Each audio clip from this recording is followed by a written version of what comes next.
ഏവർക്കും നമസ്കാരം. അഡ്ഹോക് ലേണിംഗിലേക്ക് സ്വാഗതം.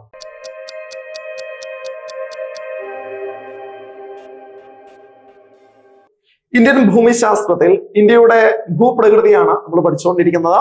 ഭൂപ്രകൃതി അനുസരിച്ച് ഇന്ത്യ എന്ന് പറയുന്ന രാജ്യത്തെ നമുക്ക് 5 ഭാഗങ്ങളായിട്ട് നമുക്ക് തരംതിരിക്കാം. ഉത്തരപർവ്വത മേഖല, ഉത്തരപർവ്വത മേഖലയുടെ തെക്കുവശത്തെ ഉത്തരമഹാസമുദ്രം എന്ന് വിളിക്കാം. ഉത്തരമഹാസമുദ്രത്തിന്റെ തെക്കുവശമാണ് ഉപദ്വീപീയ പീഠഭൂമി. ഈ കാണുന്നതെല്ലാം ഉപദ്വീപീയ പീഠഭൂമിയാണ്. ഇന്ത്യയുടെ കിഴക്ക് വശത്തും അതോടൊപ്പം തന്നെ ഇന്ത്യയുടെ പടിഞ്ഞാറ് വശത്തുമായിട്ട് സ്ഥിതി ചെയ്യുന്ന തീരസമതലങ്ങൾ 4ാമത്തെ ജോഗ്രഫിക്കൽ ഡിവിഷനാണ്.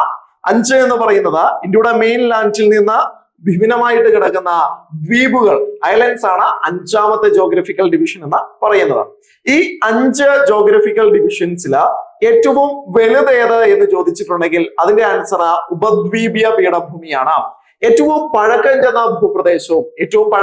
ഭൂപ്രദേശവും ഉപദ്വീപീയ പീഠഭൂമിയാണ്. അതായത് ഇന്ത്യയുടെ ഭൂപ്രകൃതിയില് ഏറ്റവും വലുത് ഏതെന്നോ ഏറ്റവും പഴക്കമേറിയ ഭൂപ്രദേശം ഏതെന്നോ ചോദിച്ചിട്ടുണ്ടെങ്കിൽ അതിന്റെ ആൻസർ ഉപദ്വീപീയ പീഠഭൂമിയാണ്. ഉപദ്വീപീയ പീഠഭൂമിയുടെ ഏകദേശ വിസ്തീർണം എന്ന് പറയുന്നത് 15 ലക്ഷം ചതുരശ്ര കിലോമീറ്റർ ആണ്. ഉപദ്വീപീയ പീഠഭൂമിയുടെ ഏകദേശ വിസ്തീർണം എന്ന് പറയുന്നത് 15 ലക്ഷം ചതുരശ്ര കിലോമീറ്റർ ആണ്.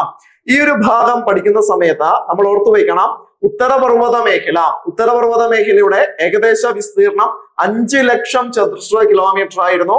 ഉത്തരമഹാസമുദ്രം 7 ലക്ഷം ചതുരശ്ര കിലോമീറ്റർ ആയിരുന്നു. ഇപ്പോൾ നമ്മൾ പഠിച്ചു ഉപദ്വീപീയ പീഠഭൂമി. ഉപദ്വീപീയ പീഠഭൂമി എന്ന് പറയുന്നത് ഏകദേശം 15 ലക്ഷം ചതുരശ്ര കിലോമീറ്റർ ആണ് ഉപദ്വീപീയ പീഠഭൂമിയുടെ വിസ്തീർണം എന്ന് പറയുന്നത്. ഇനിയും ഉപദ്വീപീയ പീഠഭൂമിയെ പറ്റി കുറച്ചുകൂടെ കാര്യങ്ങൾ നമുക്ക് പഠിക്കാനുണ്ട്. എന്തെല്ലാമാണ്? ഇന്ത്യയുടെ ധാതുക്കലവറ എന്നറിയപ്പെടുന്ന ഭൂപ്രദേശമാണ് ഉപദ്വീപീയ പീഠഭൂമി. ഇന്ത്യയുടെ ധാന്യപുര എന്നറിയപ്പെടുന്നത് ഉത്തരമഹാസമുദ്രമായിരുന്നു.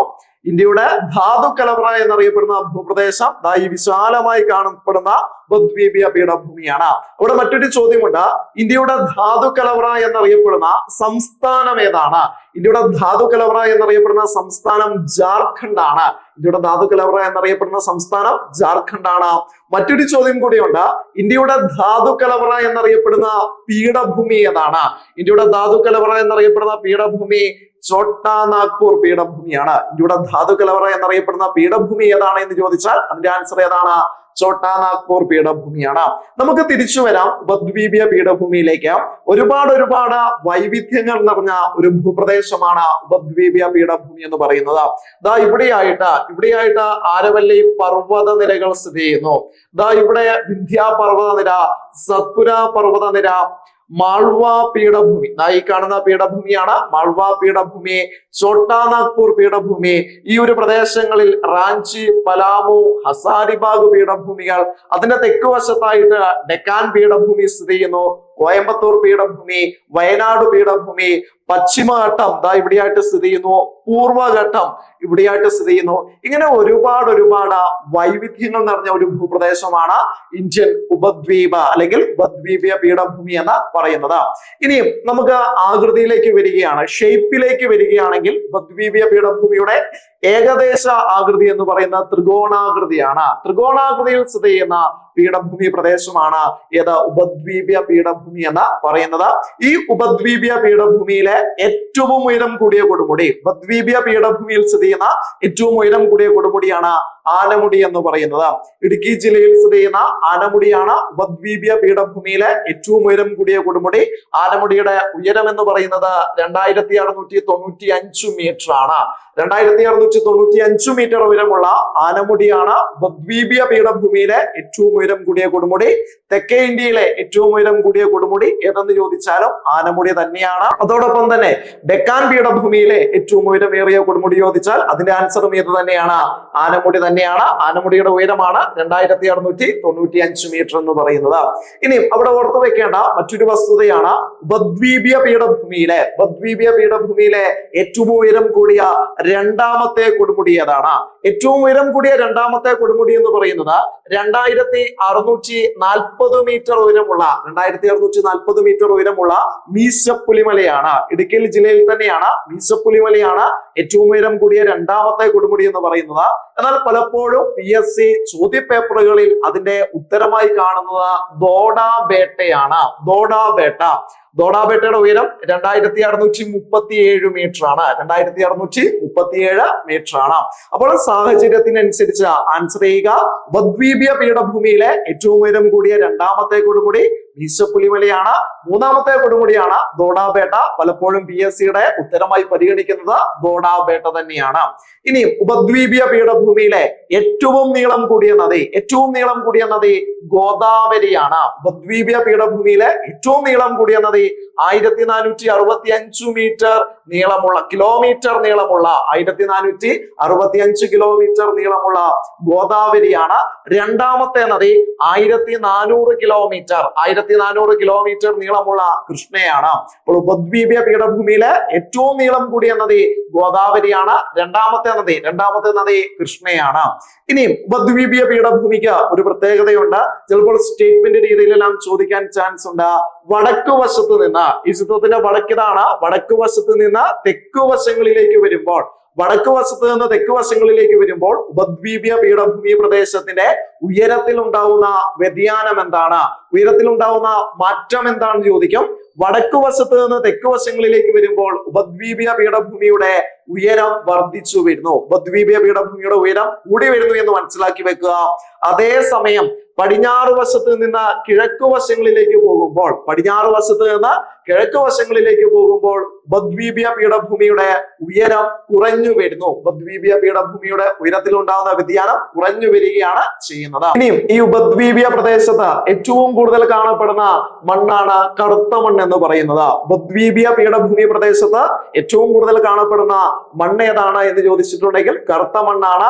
റിഗർ സോയില, പരുത്തി മണ്ണ്, ചെർണോസം എന്നിങ്ങനെയെല്ലാം അറിയപ്പെടുന്നത് കറുത്ത മണ്ണാണ്. ഇനി നമുക്ക് മറ്റൊരു ഭാഗത്തിലേക്ക് പോവാം. വിശാലമായിട്ടുള്ള ഭൂപ്രദേശമാണ് ഉപദ്വീപീയ പീഠഭൂമി എന്ന് നമ്മൾ പഠിച്ചു കഴിഞ്ഞു. ഈ മാർക്ക് ചെയ്തിരിക്കുന്ന എല്ലാം ഉപദ്വീപീയ പീഠഭൂമിയുടെ പ്രദേശങ്ങളാണ്. ഈ ഉപദ്വീപീയ പീഠഭൂമിയെ ഭൂപ്രകൃതിയുടെ സവിശേഷതകളുടെ അടിസ്ഥാനത്തിൽ നമുക്ക് മൂന്നായിട്ട് നമുക്ക് തരംതിരിക്കാം. അതാണ് മധ്യമേടുകൾ ഒന്നാമത്തെ ഡിവിഷനാണ്.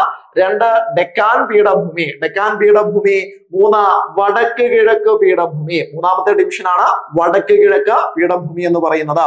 അതായത് ഉപദ്വീപീയ പീഠഭൂമി എന്ന് പറയുന്ന ഇന്ത്യയിലെ ഏറ്റവും പഴക്കം ചെന്ന ഏറ്റവും വിസ്തൃതമായിട്ടുള്ള ഭൂപ്രദേശത്തെ ഭൂപ്രകൃതിയുടെ അടിസ്ഥാനത്തിൽ നമുക്ക് മൂന്നായിട്ട് നമുക്ക് തരംതിരിക്കാം. മധ്യമേടുകള് ഡെക്കാൻ പീഠഭൂമി, വടക്ക് കിഴക്ക് പീഠഭൂമി. എന്താണ് മധ്യമേടുകൾ? ഉപദ്വീപീയ പീഠഭൂമിയുടെ വടക്കു വശത്തെ വിളിക്കുന്ന പേരാണ്.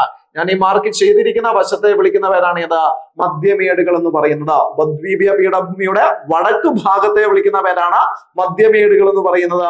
ഉപദ്വീപീയ പീഠഭൂമിയുടെ തെക്കുവശത്തെ വിളിക്കുന്ന പേരാണ് ഏതാണ് തെക്കുവശം? ഇതല്ലേ ഈ ചിത്രത്തിന്റെ തെക്കുവശം? ആ തെക്കുവശത്തെ വിളിക്കുന്ന പേരാണ് ഡെക്കാൻ പീഠഭൂമി. ഉപദ്വീപീയ പീഠഭൂമിയുടെ തെക്കുവശത്തെ വിളിക്കുന്ന പേരാണ് ഡെക്കാൻ പീഠഭൂമി. ഇനിയും ഉപദ്വീപീയ പീഠഭൂമിയുടെ വടക്ക് കിഴക്ക് വശത്ത് ഇവിടെയുള്ള പീഠഭൂമികളെ വിളിക്കുന്ന പേരാണ് വടക്ക് കിഴക്കൻ പീഠഭൂമികൾ. അതായത് ഭൂപ്രകൃതിയുടെ അടിസ്ഥാനത്തിൽ ഉപദ്വീപീയ പീഠഭൂമിയെ നമുക്ക് മൂന്നായിട്ട് നമുക്ക് തരംതിരിക്കാം.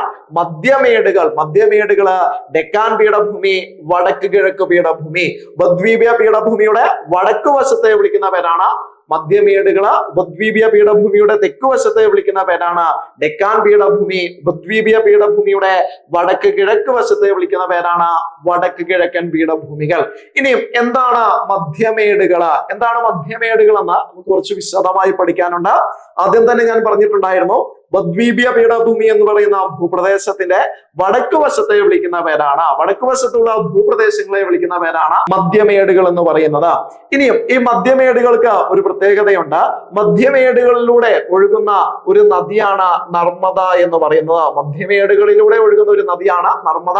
നിങ്ങൾക്കറിയാം നർമ്മദയുടെ ഒറിജിൻ എന്ന് പറയുന്നത്, നർമ്മദയുടെ ഉത്ഭവം എന്ന് പറയുന്നത് മധ്യപ്രദേശിലെ അമർകണ്ടക പീഠഭൂമിയിലെ മൈക്കല മലനിരകളാണ്. മൈക്കല മലനിരകളിൽ നിന്ന് ഉത്ഭവിക്കുന്ന നദിയാണ് നർമ്മദ എന്ന് പറയുന്നത്. നർമ്മദ നദി ഒഴുകുന്നതിന് വടക്കു വശത്തുള്ള ഭൂപ്രദേശമാണ്. നർമ്മദാ നദി ഒഴുകുന്നതിന് വടക്കു വശത്തുള്ള ഭൂപ്രദേശത്തെ വിളിക്കുന്ന പേരാണ് മധ്യമേടുകൾ എന്ന് പറയുന്നത്. നർമ്മദാ നദി ഒഴുകുന്നതിന് വടക്കു വശത്തുള്ള ഭൂപ്രദേശമാണ്. ഇനിയും മറ്റൊരു വസ്തുതയിലേക്ക് നമുക്ക് പോവാം. ഈ മധ്യമേടുകളുടെ കിഴക്കു വശങ്ങളിലായിട്ട് കാണപ്പെടുന്ന മലനിരകളാണ് രാജ്മഹൽ ഹിൽസ് എന്ന് പറയുന്നത്. മധ്യമേടിന്റെ കിഴക്ക് വശത്തായിട്ട് കാണപ്പെടുന്ന മലനിരകളെ വിളിക്കുന്ന പേരാണ് രാജ്മഹൽ ഹിൽസ് എന്ന് പറയുന്നത്. ഇനി മധ്യമേടുകളുടെ ഭാഗമായിട്ട് വരുന്ന പ്രധാനപ്പെട്ട ചില പീഠഭൂമികൾ നമുക്ക് പഠിക്കാനുണ്ട്. അത്തരത്തിൽ നമ്മൾ പഠിക്കുന്ന ആദ്യത്തെ പീഠഭൂമിയാണ് മാൾവ പീഠഭൂമി. ഈ കാണുന്ന പീഠഭൂമിയാണ് മാൾവ പീഠഭൂമി എന്ന് പറയുന്നത്. ആദ്യം തന്നെ നിങ്ങൾ മനസ്സിലാക്കി വെക്കുക, മാൾവ പീഠഭൂമി പ്രധാനമായിട്ടും 2 സ്റ്റേറ്റുകളിലായിട്ടാണ് സ്ഥിതി ചെയ്യുന്നത്. രാജസ്ഥാനും മധ്യപ്രദേശുമാണ്. രാജസ്ഥാനിലും മധ്യപ്രദേശിലുമായിട്ട് സ്ഥിതി ചെയ്യുന്ന പീഠഭൂമിയാണ് മാൾവ പീഠഭൂമി. മാൾവ പീഠഭൂമി ഒരു ലാവാ പീഠഭൂമി തന്നെയാണ്. അതായത് അഗ്നിപർവ്വത സ്ഫോടന സമയത്ത് പുറത്തേക്ക് വന്ന ലാവയിൽ നിന്നുണ്ടായ പീഠഭൂമി പ്രദേശം തന്നെയാണ് ഇത് മാൾവ പീഠഭൂമി എന്ന് പറയുന്നത്. ഇത് മൊത്തം മധ്യമേടുകളാണെന്നാണ് നമ്മൾ പറഞ്ഞത് അല്ലെ. ഈ മധ്യമേടുകളുടെ പടിഞ്ഞാറ് വശത്തായിട്ട് സ്ഥിതി ചെയ്യുന്ന പീഠഭൂമിയാണ് മാൾവ പീഠഭൂമി എന്ന് പറയുന്നത്. മധ്യമേടുകളുടെ പടിഞ്ഞാറ് വശത്താണ് മാൾവ പീഠഭൂമി സ്ഥിതി ചെയ്യുന്നത്. ഇനി മറ്റൊരു രീതിയിൽ നമുക്ക് ലൊക്കേഷൻ പറയാം. ആരവല്ലി പർവ്വത നിരക്കും, ഈ കാണുന്ന പർവ്വത നിരയാണ് ആരവല്ലി പർവ്വത നിരക്കും. ഇത് വിന്ധ്യാണ്, ഇത് സത്പുരയാണ്. വിന്ധ്യ സത്പുര പർവ്വത നിരക്കും മധ്യഭാഗത്തായിട്ട് ആരവല്ലി പർവ്വത നിരക്കും വിന്ധ്യ സത്പുര പർവ്വത നിരക്കും മധ്യഭാഗത്തായിട്ട് സ്ഥിതി ചെയ്യുന്ന പീഠഭൂമി കൂടിയാണ് മാൾവ പീഠഭൂമി. ഈ മാൾവ പീഠഭൂമിയിലൂടെ ഒഴുകുന്ന പ്രധാനപ്പെട്ട നദിയാണ് ബെത്തുവ എന്ന് പറയുന്നത്. മാൾവ പീഠഭൂമിയിലൂടെ ഒഴുകുന്ന പ്രധാനപ്പെട്ട നദിയാണ് ബെത്തുവ. അതുകൊണ്ട് ബെത്തുവയെ വിളിക്കുന്ന പേരാണ് മാൾവ ഗംഗ. മാൾവ ഗംഗ എന്നറിയപ്പെടുന്ന നദി ബെത്തുവയാണ്. ചേർത്ത് വെച്ച് പഠിച്ചോണം.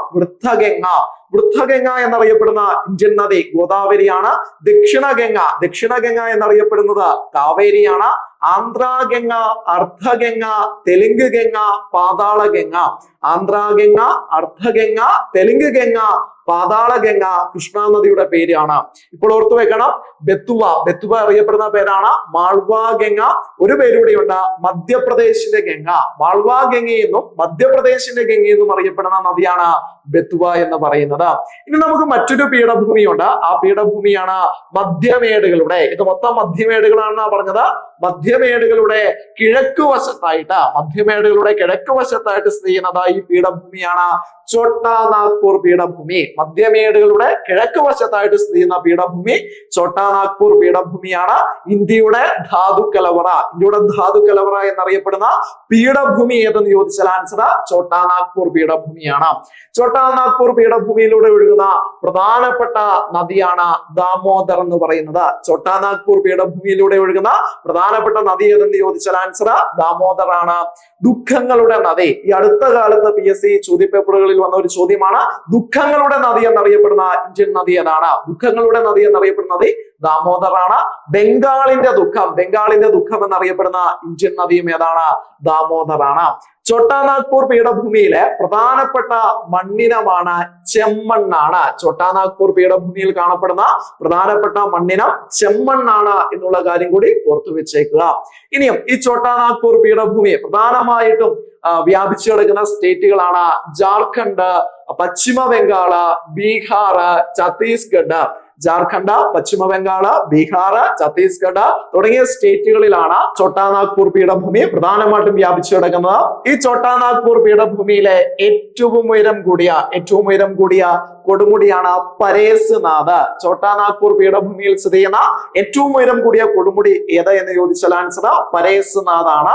ഇനിയും ഈ ചോട്ടാ നാഗ്പൂർ പീഠഭൂമിയില് ഈ പരേസ്നാഥ് കുന്നുകളിൽ സ്ഥിതി ചെയ്യുന്ന ഒരു ജൈനമത തീർത്ഥാടന കേന്ദ്രമുണ്ട്. ആ ജൈനമത തീർത്ഥാടന കേന്ദ്രത്തിന്റെ പേരാണ് ശിഖർജി എന്ന് പറയും. ചോട്ടാ നാഗ്പൂർ പീഠഭൂമിയിലെ പരേസ്നാഥ് കുന്നുകളിൽ സ്ഥിതി ചെയ്യുന്ന പ്രശസ്ത ജൈനമത തീർത്ഥാടന കേന്ദ്രത്തിന്റെ പേരാണ് ശിഖർജി. പ്രശസ്ത ജൈനമത തീർത്ഥാടന കേന്ദ്രത്തിന്റെ പേര് ശിഖർജി ആണ് എന്നുള്ള കാര്യം ഓർത്തു വെച്ചേക്കുക. ഇനി മധ്യമേടുകളുടെ ഭാഗമായിട്ട് വരുന്ന പർവ്വത നിരകളിലേക്ക് നമുക്ക് പോവാം. നമ്മൾ ഇതുവരെ നോക്കിയത് മധ്യമേടുകളുടെ ഭാഗമായിട്ട് വരുന്ന പീഠഭൂമികളായിരുന്നു. അതിൽ ആദ്യത്തത് മാൾവ പീഠഭൂമിയാണ്, രണ്ടാമത്തത് ഛോട്ടാ നാഗ്പൂർ പീഠഭൂമിയാണ്. മധ്യമേടുകളുടെ ഭാഗമായിട്ട് വരുന്ന ആദ്യമായി നമ്മൾ പഠിക്കുന്ന പർവ്വതമാണ് ആരവല്ലി പർവ്വതം. ആരവല്ലി പർവ്വതം എന്താണ് ആരവല്ലി പർവ്വതത്തിന്റെ പ്രത്യേകത? ഇന്ത്യയിലെ ഏറ്റവും പഴക്കം ചെന്ന പർവ്വത നിരയാണ്. ഇന്ത്യയിലെ തന്നെ, അല്ലെങ്കിൽ നമുക്ക് പറയാം ലോകത്തിലെ തന്നെ ഏറ്റവും പഴക്കം ചെന്ന പർവ്വത നിരയാണ് ആരവല്ലി പർവ്വതം എന്ന് പറയുന്നത്.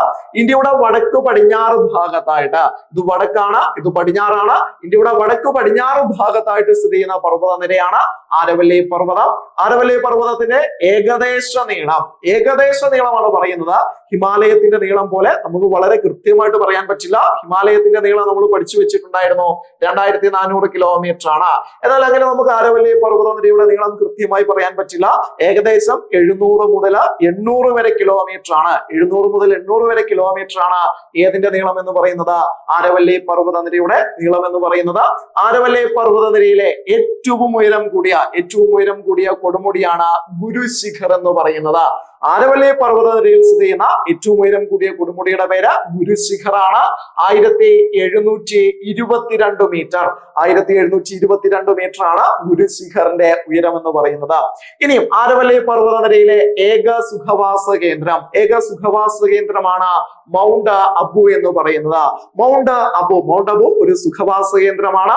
ആരവല്ലി പർവ്വത നിരയിലാണ്, രാജസ്ഥാനിലാണ്. അർബുദാഞ്ചൽ എന്നറിയപ്പെടുന്ന ഭൂപ്രദേശമായിരുന്നു മൗണ്ട് അബു എന്ന് പറയുന്നത്. ഇനിയും ഈ ആരവല്ലി പർവ്വത നിരയിൽ ഒരു ജൈനമത കേന്ദ്രമുണ്ട്, ഒരു തീർത്ഥാടന സ്ഥലമുണ്ട്. അതിന്റെ പേരാണ് ദിൽവാര ക്ഷേത്രം എന്ന് പറയുന്നത്. ആരവല്ലി പർവ്വത നിരകളിൽ സ്ഥിതി ചെയ്യുന്ന ജൈനമത തീർത്ഥാടന കേന്ദ്രത്തിന്റെ പേരാണ് ദിൽവാര ക്ഷേത്രം. ആരവല്ലി പർവ്വത നിരകളിലെ ഏറ്റവും പ്രശസ്തമായ ചുരമാണ് ഹാൽഡിഘട്ട് ചുരം. അപ്പോൾ ഹാൽഡിഘട്ട് ചുരം എവിടെയാണ് എന്ന് ചോദിച്ചിട്ടുണ്ടെങ്കിൽ ആരവല്ലി പർവ്വത നിരകളിലാണ്. ആരവല്ലി പർവ്വത നിരകളുടെ താഴ്വരയിൽ സ്ഥിതി ചെയ്യുന്ന പ്രശസ്തമായ നഗരമാണ് അജ്മീർ എന്ന് പറയുന്നത്. അതായത് അജ്മീർ ഏത് പർവ്വതത്തിന്റെ താഴ്വരയിലാണ് സ്ഥിതി ചെയ്യുന്നത് എന്ന് ചോദിച്ചിട്ടുണ്ടെങ്കിൽ ആരവല്ലി പർവ്വത നിരയുടെ താഴ്വരയിൽ സ്ഥിതി ചെയ്യുന്ന പ്രശസ്തമായ നഗരമാണ് അജ്മീർ എന്ന് പറയുന്നത്. ആരവല്ലി പർവ്വത നിരയ്ക്ക് ശേഷം നമുക്ക് പഠിക്കാനുള്ള 2 പർവ്വതങ്ങളാണ് വിന്ധ്യ പർവ്വതവും സത്പുര പർവ്വതവും എന്ന് പറയുന്നത്. ഇത് വിന്ധ്യ പർവ്വതമാണ്, ഇത് സത്പുര പർവ്വതമാണ്.